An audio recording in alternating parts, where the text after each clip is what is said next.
Transylvania. पहाड़ों में गिरा हुआ एक पुराना फोर्ट और उसकी अंधेरी दीवारों के अंदर छुपी है एक ऐसी कहानी जिसका दर्द 500 साल तक जिंदा रहा। ये है ड्रैक्युला की असल कहानी, प्यार, बदला और श्राप की।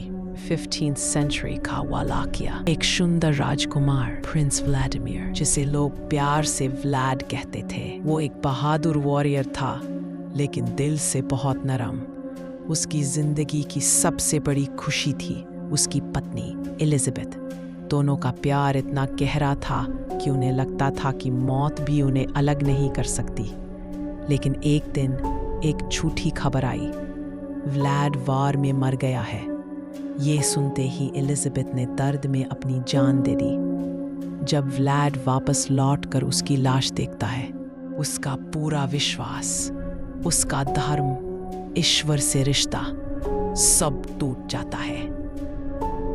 व्लाड चर्च में जाकर एक ही सवाल पूछता है, अगर ईश्वर इतना दयालु है तो मेरी प्यारी एलिजाबेथ को मुझसे क्यों छीन लिया? जब जवाब नहीं मिलता तो वो अपने दुख में होली ऑर्डर को रिजेक्ट कर देता है, ईश्वर को नाराज कर देता है और वो श्रापित हो जाता है एक अमर वैम्पायर में बदलकर। अब व्लाड नहीं, बहुत खौफनाक डरावना ड्रैकुला जो कभी ना मरने वाला, जीवन के बदले खून को अपना आहार बना लिया। 400 साल तक ड्रैकुला दुनिया भर में भटकता है, एक ही चीज ढूंढते हुए, एलिजाबेथ का पुनर्जन्म। समय गुजरता जाता है, आस धुंधली पड़ती जाती है, लेकिन प्यार का दर्द कभी कम नहीं होता। और फिर 19th सेंचुरी में लंदन में एक लड़की मिलती है, मीना मरी।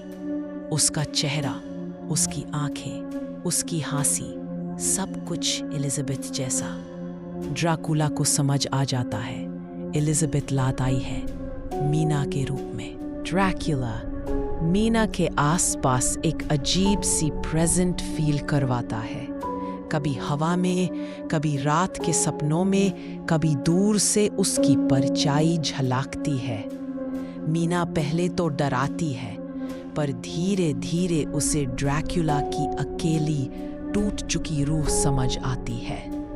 ड्रैकुला उसे अपना सच बताता है, मैं दर्द का जीव हूँ, मेरा प्यार कभी मर नहीं सकता, तुम फिर से मुझे मिल चुकी हो।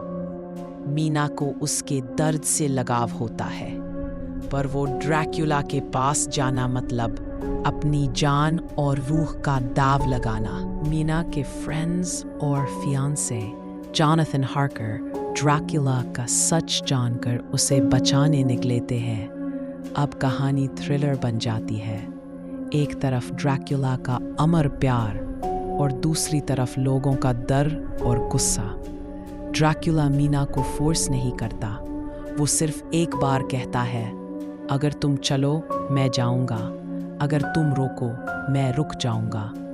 पर हंटर्स ड्रैकुला को एक राक्षस समझकर उसे मारना चाहते हैं। कहानी का अंत एक पुराने चर्च में होता है। ड्रैकुला मीना की तरफ बढ़ता है, लेकिन हंटर्स उसे रोक देते हैं। जख्मी ड्रैकुला को पता चल जाता है कि अब वो जिंदा नहीं बचेगा। वो मीना का हाथ पकड़ के कहता है, मुझे तुम्हारा प्यार मिला, अब मैं चैन से मर सकता हूँ। मीना रोती हुई उसका चेहरा पकड़कर कहती है, तुम मॉन्स्टर नहीं हो, तुम बस अकेले हो। ड्रैकुला मुस्कुराता है और सूरज की पहली रोशनी उसकी बॉडी को जलाना शुरू कर देती है। मीना चीखते हुए कहती है, व्लाड मेरी तरफ देखो, मुझे मत छोड़ो। ड्रैकुला के आखिरी वर्ड्स, हम फिर मिलेंगे इसी और जन्म में। उसकी बॉडी राख बनकर हवा में बिखर जाती है। प्यार खत्म नहीं होता, सिर्फ वक्त बदलता है।